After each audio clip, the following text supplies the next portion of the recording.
Hello, everyone, and welcome to a presentation on liberal arts colleges. This is presented by both Austin College and Midwestern State University. First of all, thank you for watching this video and attending. We really do appreciate it, and we're glad to be able to speak to you today. My name is Jonathan Henderson. I'm a regional admissions counselor for Midwestern State University located in Wichita Falls, and I'm here with Hank Ewert. Hank?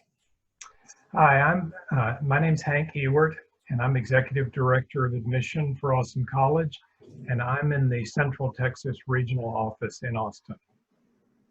Good deal. So we're here today just to kind of talk about the liberal arts and liberal arts colleges more generally. Both of us being from liberal arts colleges, we were asked to speak on this to provide you with as much information as you might need as you go through the college admissions process. So we're just going to go ahead and get started here. So a lot of you are probably wondering, what are the liberal arts? And when we say liberal arts, we don't mean liberal in any political sense. It doesn't actually have a political connotation whatsoever. It's more about the style of education, a liberal sort of broad array of subjects that you study throughout your educational career. So the liberal arts have a rich history of a relationship to knowledge and freedom. So as we progress, as we learn, it opens up a world to us that we might not have experienced before or been able to experience before. So with that knowledge comes freedom. And that's on the more classical idea of an educational model, as we'll see throughout this presentation. Indeed, the liberal arts have roots in classical theory. So when we talk about classical theory, we're really talking about things like the ancient Greeks and Romans, and then the medieval sort of colleges that we'll see, that you see throughout history as well. And the liberal arts in general encompass the major areas of knowledge. So that word liberal again, meaning broad, meaning wide. So all of these different areas of knowledge, which we'll get into as we progress through this presentation. One thing about the liberal arts, however, is they are both theoretical and practical and incorporate both skill and thought. So not only within the liberal arts are we studying those things which might be slightly more abstract, which might be a little bit more out there in the realm of knowledge, but we're also talking about some practical things as well. And the liberal arts also teach skill, so how to do things, how to operate within these subjects, but also how to think about these things, mostly critically and with good information and with the ability to perform research on the subjects that we're talking about. So where did the liberal arts come from? We talked a little bit about how the liberal arts come from the classical model of education, and they really originate in the West, at least, out of ancient Greece. So when you think of the liberal arts, you might think of the ancient Greek philosophers, the ancient Greek poets, the writers, the playwrights. And so originally, because of that, the liberal arts, we originally sort of attribute to what's called the trivium, which is a Latin word, and they were considered to be rhetoric, logic, and grammar. These are sort of the three main areas of study that were important in the ancient world, and which became important again when medieval universities really began in the Renaissance and the early medieval period, as they rediscovered the Greeks and the Romans and all of the writings that they had. So these three subjects are really the foundation for the liberal arts, and as you'll see, really the foundation for the idea of the university in general and for higher learning, because when you went to college in this period, that is what you studied. You studied rhetoric, how to speak. You studied logic, how to think, grammar, how to write. And these eventually did evolve into the subject areas that we see today. So along with rhetoric, logic, and grammar, they're now a part of these four major areas. So the natural sciences, the social sciences, the arts and humanities. And we'll talk about some of the specific subject areas involved in those later. But when we look at modern colleges or the modern university, we'll see that those are kind of the subject areas that we break up into the universities. So we'll have colleges of science, colleges of social sciences, colleges of arts, colleges of humanities within one university or college. And the liberal arts education says that we should focus on all of these things. These are all important to create a well-rounded, well-educated person who can think and talk in the world logically, effectively, and with knowledge. So I'm going to turn it over to Hank for the next part here. Yes, so as Europeans settled, populated America, they brought their ideas of education. And as America grew in terms of size and population, as the United States expanded, um, new opportunities were created for college education, college institutions. So um, given the growth in population and the increase in space, there were many, many higher education institutions created in the 18th, 19th centuries. Um, and they're dispersed over much of the United States. And most of the United States has within state boundaries a liberal arts college or many liberal arts colleges. Um, Also, philosophically, Europeans were excited by the idea of freedom in the United States, and they created communities that fostered certain types of idealistic education based on their that community's religion or principles. So in the, especially in the 19th century, many small, very purposeful, idealistic educational institutions were created more and more as America moved, as European Americans moved west. Um, Also in the 19th century, the federal government in the United States became more and more interested in education for the nation as a whole. And in the 1860s, began to establish land grant institutions. And these schools evolved, and these institutions evolved into what we see in the 20th century as the modern state university. Um, Emphasis on land grant universities was very different. It was largely focused on the practical, agriculture, industry, um, creating regional universities that would educate the public primarily for practical skills. So out of that evolved kind of a complementary relationship between what we now call liberal arts colleges and public universities. And they had sort of separate roles, but eventually public universities began, at least in parts of the institution, to replicate liberal arts colleges, which is why within many universities you'll have a structural part called a college that will resemble a smaller liberal arts college.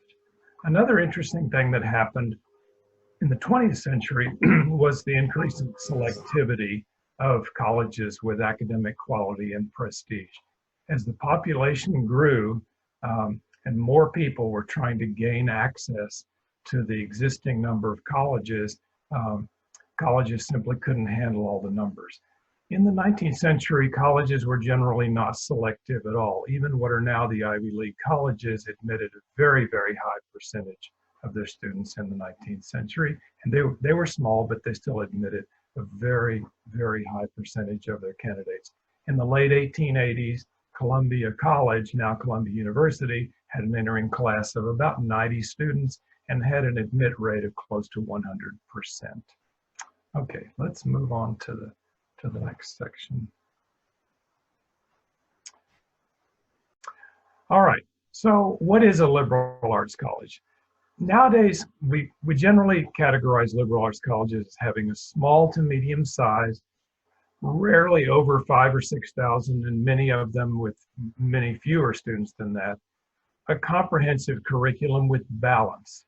So there's more or less equivalent emphasis on humanities, social sciences, arts, and sciences.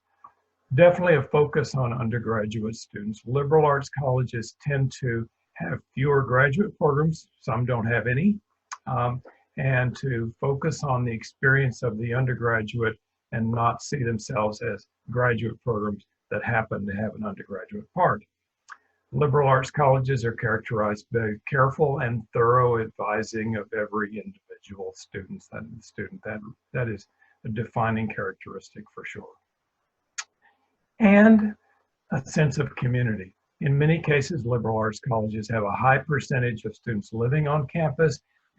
Generally, no matter what the proportion of on-campus students versus commuting students, there's an emphasis on community, tradition, what the college is, what individual students can contribute to that community.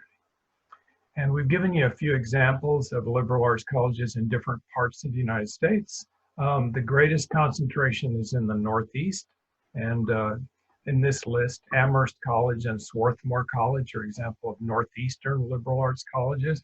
But as America grew west, this type of college was created in the West. So Colorado College is in Colorado Springs, Colorado. Kenyon College is in the Midwest. Both the University of the South and Davidson College are in the Southeast. Reed College and Pomona College are on the West Coast. So they're distributed nowadays across most of the United States. Almost every state has at least one liberal arts college, public or private or both. And they continue to be an important part of the overall educational scene in the United States. Okay, I represent Austin College, which is the third oldest college in Texas. Like many colleges, it was founded by members of a particular religion, in this case, the Presbyterians. Been around since 1849 and has standard features of liberal arts colleges. Small classes, our average class size is 16. 80% of our students live on campus. Graduate school placement is outstanding. We happen to have a particularly strong interest among our students in medical school of medicine and other healthcare. We were able to achieve a 90% acceptance rate to postgraduate healthcare institutions every year. And every year, 80 or greater, 80% or more are admitted to medical school. We also pride ourselves on our engagement with the world beyond Austin College. And in fact, 2/3 of our students have an academic experience for credit outside the United States during their career. Our students graduate within 4 years. In 2019, 93% of the graduates completed their degree within 4 years or fewer. We also pride ourselves on, in general, what our students do after they graduate from Austin College. So typically 94% of our graduates will be employed in an area related to their program of study when they're in college or enrolled in graduate or professional school within 1 year of graduation. Now let's hear about Midwestern State. All right, so once again, I'm a regional admissions counselor for Midwestern State. So this is my university. I'm also an alumni of Midwestern State. I graduated from there in 2016. I did a little bit of graduate work there as well. So we are very similar to Austin College in our purpose and in a lot of our programs, but we are also a very different college. Where Austin College is private, we are public. So we are a public university. We are the only public liberal arts college in the state of Texas, the last one standing. There used to be more than a couple. There aren't anymore. It's just us. And we have an average class size of around 18. As far as liberal arts colleges go, we are a little bit bigger. We are on the smaller side of universities in general, however, and we have around 6,000 students, around 5,200 of those being undergraduates. So we do have a very large undergraduate focus at MSU with fewer graduate programs. We're a very diverse campus. We're going to look a lot like the DFW area as far as the makeup of what sort of students go to MSU. And we have excellent graduate placement as well. Like Austin College, also, we put a very heavy emphasis on learning about the world. And because of that, we offer many study abroad opportunities. We have a lot of majors that can go to London to do study abroad with us. We have a new program in the Czech Republic. We do language learning in France and in Spain. And a lot of our health science students and business students will go to the Caribbean as well. And we also, though we are a public school, we're able to offer free tuition for some students who meet income requirements through what's called our Mustangs Guarantee program. Essentially, if your family makes less than $50,000 a year and you're Pell Grant eligible, you come to MSU for free. All you're responsible for is housing. We're also very competitive in the health sciences. That seems to be a trend across most of North Texas. We're putting an emphasis on that a lot lately. We have excellent nursing programs, and we are most well known for our radiologic sciences. Our graduate school and work placement rates in the health sciences are in the high 90% range. For radiology, we're at actually 99% within the first year of graduation for placing students into work. Okay, so we've talked a little bit about what liberal arts colleges are, where they come from, but what do we really consider a liberal arts education? So when we're talking about what a liberal arts education is, of course, you still have your major that you choose. So you might be an engineer, or you might be a business student, you might be a nursing student, or you could be an English student. But at a liberal arts college, we're going to study a little bit more than just within your major. Your core is going to be a little bit expanded, I guess to say. So when we're looking at the liberal arts education, most students who study the liberal arts are going to be involved in a little bit of each one of these specific areas. So in the humanities, we have things like English, history, philosophy, and languages. The social sciences, political science, economics, international relations, psychology, sociology, and in the natural sciences, biology, chemistry, physics, computer science, and then the arts as well. We have a lot of good art options for students at liberal arts colleges. So your curriculum that you study will not only focus on your major, primarily, in your later period in college, but in the beginning, you will be exposed to a lot of these different areas, which we consider to be the liberal arts, so that not only when you graduate are you able to work within your major, but now you've had experience and exposure to all of these other different areas as well, so that you can work in a cross-disciplinary approach with people from other fields to apply these ideas that come from these areas of study into your field perhaps. And additionally, most liberal arts colleges have very heavy emphasis on critical reading and writing. So you're going to be able to write when you leave one of these universities, because every class you have is going to have you doing a good bit of writing. Most liberal arts colleges have writing proficiency exams as well, which a lot of public schools don't have. So there will be a heavy emphasis on reading and writing across all these curriculums, and including all of the majors, which you might not think there would be a reading or writing emphasis on as well, because it is important to learn how to do that research. All right. Practical career benefits of liberal arts education. There is a myth that graduates of liberal arts colleges are at a disadvantage in terms of career. But actually, there's a lot of research done on this, and there's absolute consistency in the conclusion that liberal arts education prepares a student for a career, and prepares a student for a career in changing circumstances, and a career that might involve different job opportunities and roles. Liberal arts education strengthens a student in a variety of areas. Already mentioned reading, writing, communication, but also problem solving, that will stand a good student in good stead through different career phases. It's interesting, I read a piece that discusses how technology companies actually only hire a relatively, surprisingly small percentage of people with what are called the hard skills, the technical skills that are necessary. Computer programming is an example. And a lot of what technology companies want are people with great soft skills: communication, problem solving, reading, and writing, exactly what liberal arts colleges do a good job of preparing for. I came across this particularly revealing statistical analysis from the Association of American Colleges and Universities. After the full career, after the studied people after a 40-year career, the benefit is absolutely clear. The return on investment for liberal arts colleges was actually higher, not only than overall colleges in general, but a little bit higher than the colleges based on business or engineering and technology. So it is true that in the first few years after graduating from a liberal arts college, the median income might be a little bit lower, partly because many liberal arts college graduates go to graduate school, and also because graduates of two-year colleges start earning money sooner because they finish college in 2 years.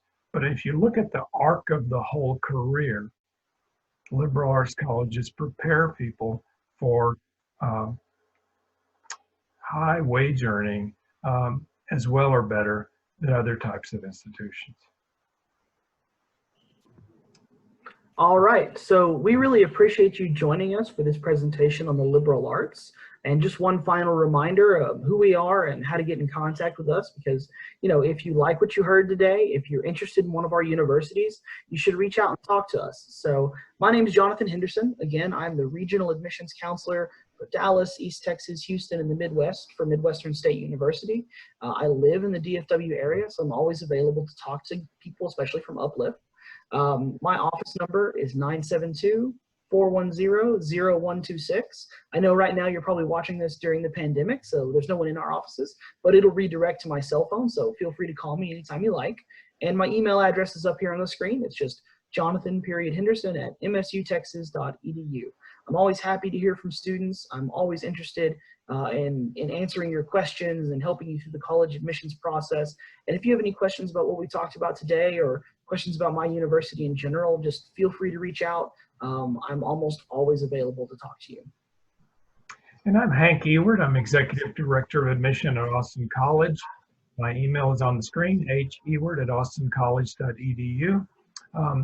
And I would love to connect you to the person who, during your college application process, is assigned to Uplift.